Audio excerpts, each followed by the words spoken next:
следващото видео ще покажа моите нови придобивки. Днеска също направих ето това днеска. Ето ги, защото ходих на пола в този магазин от Нефт Нью Йорк. Извинявайте, приятели. Първата ми придобивка са тези обувки.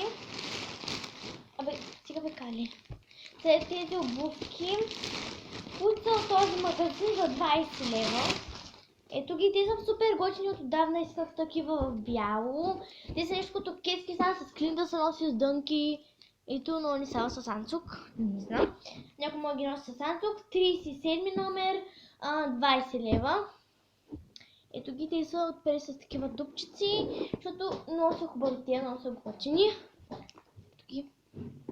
От моя плаза. Друг тениска, или мен сега да ви показвам. На Джастин Бибър! На Джастин Бибър! И не очаквах да я намеря в такъв магазин, който да е в мола. Ето го, в мола.